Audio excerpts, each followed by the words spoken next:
Welcome to another edition of Nexus Fans Wrestling Show. Right now I'm here to bring you my SmackDown review for tonight's SmackDown. As we knew on Tuesday, due to the SmackDown spoilers, Christian lost the World Heavyweight title to Randy Orton. And at first I was very upset about this because why would they put the title on him on Sunday to have him lose it 2 days later? But then I realized something when I read a quote from Chris Jericho's Twitter account a couple days ago. He said, "Why are people so mad that Christian lost the title? It could be the beginning of a bigger storyline." And that's what made me realize that it's not that as big of a letdown as it was before. But we started off the show with Christian coming out and talking about how it has been his dream for 17 years to win the world title, and he finally did it this past Sunday. And then Mark Henry comes out and challenges Christian to a match for the world title. And as Christian is about to accept the challenge, out comes the great Khali. And we all know how horrible Khali is in the ring. He cannot wrestle. So Khali challenged Orton as well. And then Randy Orton came out and said that, and challenged Orton too, and then out came the general manager Teddy Long, and he said that tonight it was not up to him to choose who will face Orton next. It is up to the fans in Orlando. So obviously the fans were in favor of Orton, and Orton got the shot at the title. And then we come back from commercial, and we see Khali. That first segment, 2 out of 5 stars, due to the fact that Khali wanted a shot at the title. And then we come back from commercial. This Jinder Mahal guy, I have no clue who this is. It must be an Indian person because he was speaking Indian to Khali and Ranjin Singh, and then I don't know who that guy was, and then we had Sheamus taking on Daniel Bryan in a match. That match went back and forth. It was a great match to kick off the show, and Sheamus went over the top rope, but Daniel Bryan caught him in midair, locked him into the label lock, but Sheamus got the rope. And then Sheamus went out of the ring. Daniel Bryan was going to do his flying crossbody again, but Sheamus caught him in midair with the brogue kick. And then once again got in the ring, hit him with another brogue kick, and pinned him.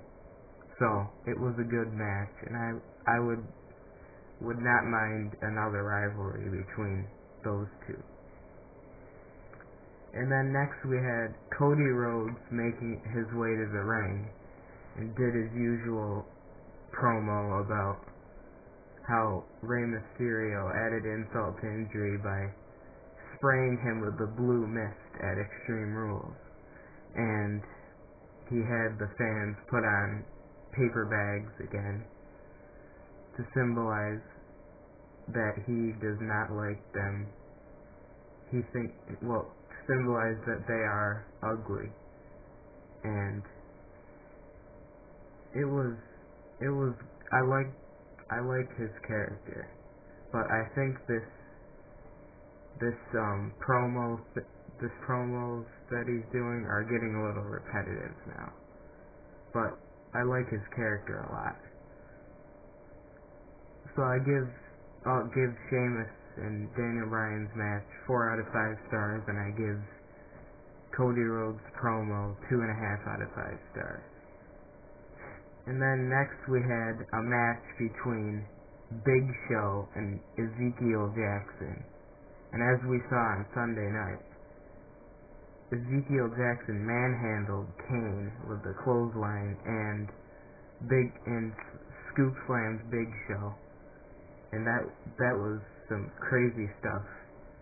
And the match, it wasn't exactly what you call a classic, as you're used to seeing between like two high flyers or something.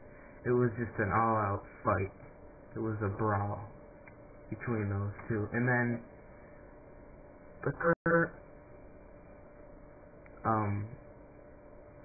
Kane yanked Heath Slater off the apron, and then he tossed Justin Gabriel, and then Barrett hit Kane with the big boot, and then they took out Kane. And then Big Show came out, and he destroyed them. He just basically tossed them all over the place. And then he got back in the ring, and Ezekiel hit Big Show with probably one of the most effective, destructive clotheslines I have ever seen.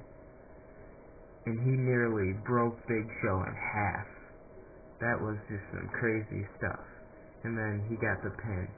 So the match, I give it 2 out of 5 stars. It wasn't the greatest match, but it was good. And then we had Layla versus Alicia Fox in a normal singles match.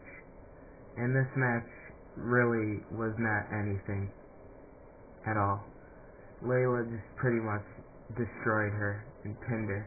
And then out came Karma once again. And Layla quickly fled the ring, and Alicia Fox kicked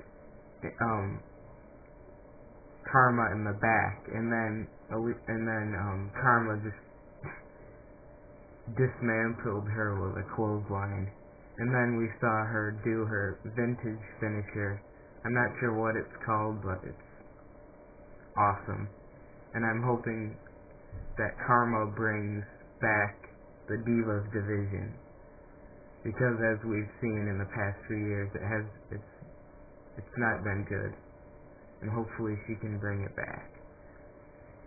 And next we had Sin Cara versus Tyson Kidd, and I thought this was good because they're actually using Tyson Kidd, and I thought it was a good match between two smaller guys, two cruiserweights, and it went back and forth with Sin Cara eventually, and we had Chavo Guerrero on commentary, so